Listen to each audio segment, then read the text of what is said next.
Dear family, எல்லாம் என்ன பண்ணுறீங்க? லன்ச்சு, பிரேக்ஃபாஸ்ட் எல்லாம் முடிச்சாச்சா? நான் எல்லாம் இப்போ தான் முடிச்சுட்டு இப்போ ரீசெட் ஒர்க் பண்ணிகிட்ருக்கேன் ஆக்சுவலி. அதாவது பெட் எல்லாம் க்ளீன் பண்ணுறது, அப்படியே வீடெல்லாம் க்ளீன் பண்ணுறது, அப்படியே பாத்திரம் விளக்குறது, இது தானே இதுக்கு மேலே நமக்கு கொஞ்சம் ரீசெட் ஒர்க்காக இருக்கும்.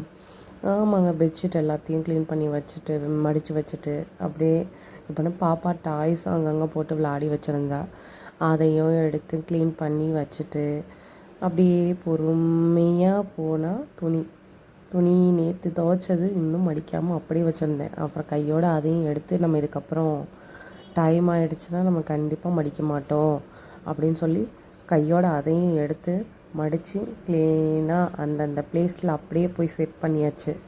இல்லைன்னா அதை பார்க்க நமக்கு இன்னும் கொஞ்சம் ஓவர் டென்ஷன் தான் வருது, பிபி சுகருக்கு மேலே.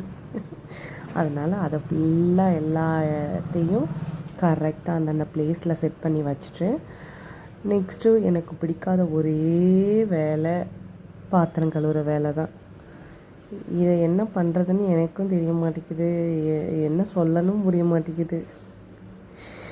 அல்லல்ல குறையாத அச்சை பாத்திரமே எங்கள் வீட்டு சிங்க்கு தான் போல். கடவுளே, எனக்கு பிடிக்காத வேலைன்னொன்னே எப்போவுமே பாத்திரம் மட்டும் ஸ்டாக்கில் இருந்துக்கிட்டே இருக்கும். நானும் ஒரு இதில் கண்ட்ரோல் பண்ணி க்ளீன் பண்ணி வச்சிடணும்னு நினப்பேன். ஆனால் எப்படி செய்கிறதுனே தெரியுதில்ல. ஒரு டம்ளர் தானே இருக்குது, அப்புறம் வரலான்னு நினப்போம்.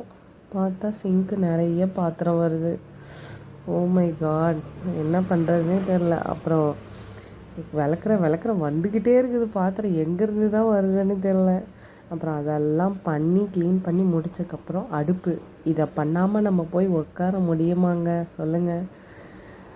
இதையும் கையோடு சேர்த்து க்ளீன் பண்ணி தொடச்சி ஃபுல்லாக நீட்டாக தரோவாக எல்லாமே பண்ணி முடிச்சுட்டு தாங்க போயிட்டு சேரில் போய் நம்ம உட்காந்தா அப்பா நமக்கு இன்றைக்கி வேலை முடிஞ்சிருச்சுன்னு இருப்போம். அதே மாதிரி தாங்க. நீங்கள் எப்படி?